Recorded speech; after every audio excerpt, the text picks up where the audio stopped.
ನಮಸ್ಕಾರ. ಎಲ್ಲರೂ ಹೇಗಿದ್ದೀರಾ? ನಾನು ತುಂಬ ಚೆನ್ನಾಗಿದ್ದೀನಿ. ಇವತ್ತು ಬೆಂಗಳೂರಲ್ಲಿ ತುಂಬ ಫೇಮಸ್ ಆಗಿರೋ ದೊನ್ನಿ ಬಿರಿಯಾನಿ ಹೇಗೆ ಮಾಡೋದು ಅಂತ ತಿಳಿಸ್ತಾ ಇದ್ದೀನಿ. ಬನ್ನಿ ಹೇಗೆ ಮಾಡೋದು ಅಂತ ತಿಳ್ಕೊಳ್ಳೋಣ. ಪಕ್ಕಾ ಮಿಲ್ಟ್ರಿ ಸ್ಟೈಲ್ ಹೋಟೆಲಲ್ಲಿ ಹೇಗೆ ಮಾಡ್ತಾರೋ ಅದೇ ರುಚಿ, ಅದೇ ಕಲರ್, ಹಾಗೆ ಟೇಸ್ಟ್ ಕೂಡ ಹಾಗೇ ಇರುತ್ತೆ. ಹಾಗಾದರೆ ಬನ್ನಿ ಹೇಗೆ ಮಾಡೋದು ಅಂತ ತಿಳ್ಕೊಂಬರೋಣ. ಅದಕ್ಕೆ ಬೇಕಾಗಿರುವ ಸಾಮಗ್ರಿಗಳು: ಮೆಂತ್ಯ ಸೊಪ್ಪು, ಹಸಿಮೆಣಸಿನಕಾಯಿ ಪೇಸ್ಟ್ ಮಾಡಿ ಈ ರೀತಿ ಇಟ್ಕೊಂಡಿದ್ದೀನಿ. ಹಾಗೆ ಈರುಳ್ಳಿ, ಹಾಗೆ ಶುಂಠಿ ಬೆಳ್ಳುಳ್ಳಿ ಪೇಸ್ಟ್ ಸಹ ಪೇಸ್ಟ್ ಮಾಡಿ ಇಟ್ಕೊಂಡಿದ್ದೀನಿ.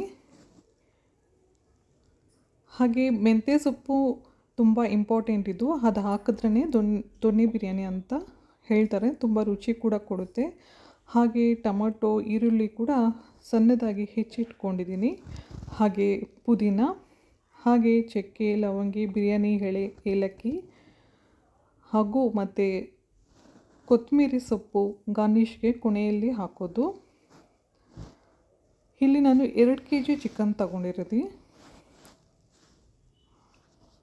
ನೀಟಾಗಿ ವಾಶ್ ಮಾಡಿಕೊಂಡು ಅರಿಶಿನ ಹಾಕಿ ಉಪ್ಪು ಹಾಕಿ ಕ್ಲೀನಾಗಿ ವಾಶ್ ಮಾಡ್ಕೊಂಡು ಇಟ್ಕೊಂಡಿದ್ದೀನಿ. ಹಾಗೆ ಪಕ್ಕದಲ್ಲಿ ನೀರು ಕೂಡ ಬಿಸಿ ಮಾಡ್ಕೊಂಡು ಇಟ್ಕೊಂಡಿದ್ದೀನಿ. ಇದು ಯಾಕೆ ಅಂತ ಆಮೇಲೆ ತಿಳಿಯೋಣ. ಬನ್ನಿ ಇವಾಗ ಮಾಡುವ ವಿಧಾನ ಹೇಗೆ ಅಂತ ತಿಳಿಯೋಣ.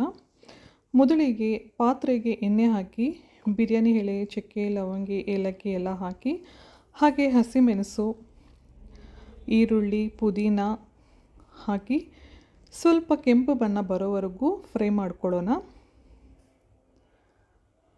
ಇದಾದ ನಂತರ ಶುಂಠಿ ಬೆಳ್ಳುಳ್ಳಿ ಪೇಸ್ಟ್ ಹಾಗೆ ಈರುಳ್ಳಿ ಪೇಸ್ಟ್ ಸಹ ಹಾಕಿ ಹಸಿ ವಾಸನೆ ಹೋಗೋವರೆಗೂ ಫ್ರೈ ಮಾಡ್ಕೋಬೇಕು.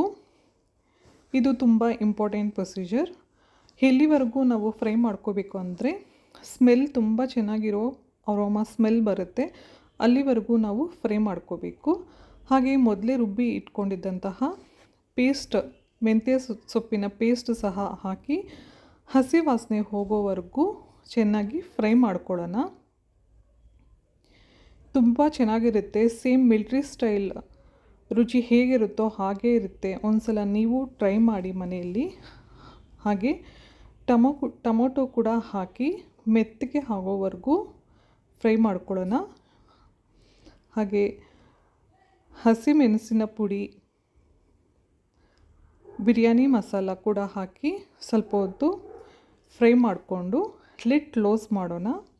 ಆವಾಗ ಟೊಮೊಟೊ ಎಲ್ಲ ಮೆತ್ತಗೆ ಆಗಿರುತ್ತೆ. ಒಂದು 5 ಮಿನಿಟ್ಸ್ ಹೀಗೆ ಲಿಡ್ ಕ್ಲೋಸ್ ಮಾಡಿ ಫ್ರೈ ಮಾಡ್ಕೊಳ್ಳೋಣ. ನೋಡಿ, ಇವಾಗ ಟೊಮೊಟೊ ತುಂಬ ಮೆತ್ತಗೆ ಆಗಿದೆ, ಎಣ್ಣೆ ಎಲ್ಲ ಮೇಲೆ ಬಂದಿದೆ. ಇವಾಗ ಉಪ್ಪು ಹಾಕಿ ಚಿಕನ್ ಕೂಡ ಹಾಕ್ಕೊಳ್ಳೋಣ. ಆವಾಗಲೇ ತೊಳೆದಿದ್ದಂತಹ ಚಿಕನ್ ಹಾಕಿ ಇನ್ನೊಂದು ಸಲ ನೀಟಾಗಿ ತಿರುಗಿಸಿ ಲಿಡ್ ಕ್ಲೋಸ್ ಮಾಡಿ ಇನ್ನೂ ಒಂದು 10 ಮಿನಿಟ್ಸ್ ಹಾಗೆ ಬೇಯೋದಕ್ಕೆ ಬಿಡೋಣ.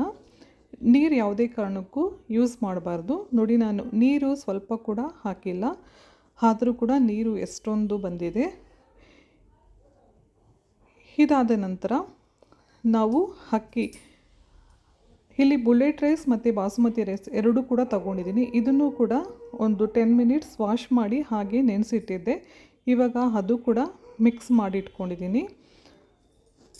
ನಾನು ಮೊದಲೇ ನೀರು ಬಿಸಿ ಮಾಡ್ಕೊಂಡಿದ್ದೆ ಅಲ್ಲ, ಸೊ ಆ ನೀರು ಕೂಡ ಆಗೋವಷ್ಟು ನೀರು ಕೂಡ ಹಾಕಿ ಹುರಿಯೋದಕ್ಕೆ ಬಿಡ್ತಾಯಿದ್ದೀನಿ. ಒಂದು ಉರಿ ಬಂದಾಗ ಚೆನ್ನಾಗಿ ಮತ್ತೆ ಮಿಕ್ಸ್ ಮಾಡಿ ಸಿಮ್ಮಲ್ಲಿ ಇಡೋಣ. ನೋಡಿ, ಈ ರೀತಿ, ಇಲ್ಲಾಂದರೆ ತಳ ಅಂಟ್ಕೊಳ್ಳುತ್ತೆ. ತುಂಬ ಬೇಗ ಮಾಡಬಹುದಾದ ರೆಸಿಪಿ ಇದು. ನೀರು ನಾನು ಮೊದಲೇ ಬಿಸಿ ಮಾಡಿರೋದ್ರಿಂದ ಬಿರಿಯಾನಿ ಬೇಗ ಮಾಡಬಹುದು. ನೋಡಿ, ಈ ಥರ ಸಿಮ್ಮಲ್ಲಿ ಇಟ್ಕೊಂಡಿದ್ದೀನಿ. ರೆಡಿ ಆಯಿತು.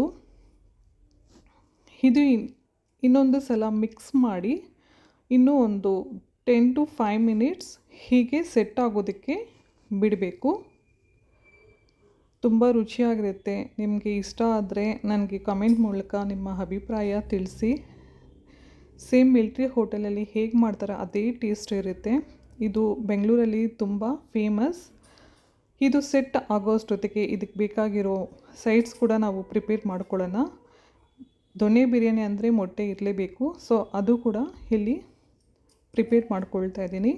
ಮೊದಲೇ ನಾನು ಬೇಯಿಸಿಟ್ಕೊಂಡಿದ್ದಂತಹ ಮೊಟ್ಟೆಯನ್ನು ಹಾಕಿ ಸ್ವಲ್ಪ ಉಪ್ಪು ಖಾರ ಹಾಕಿ ಫ್ರೈ ಮಾಡ್ಕೊಳ್ತಾ ಇದ್ದೀನಿ. ನೋಡಿ ಇಷ್ಟೇ, ಬಿಸಿ ಬಿಸಿ ಆದ ಬಿರಿಯಾನಿ ನೀವು ಕೂಡ ಮನೆ ಮಂದಿಗೆಲ್ಲ ಮಾಡಿ ಹಾಫ್ ಆನ್ ಅವರಲ್ಲಿ ನಾವು ಇದು ಮಾಡಬಹುದು. ತುಂಬ ಈಸಿ ಕೂಡ. ಎಲ್ಲ ರೆಡಿ ಮಾಡಿ ಇಟ್ಕೊಂಡ್ರೆ ಹಾಫ್ ಆನ್ ಅವರ್ ಸಾಕು.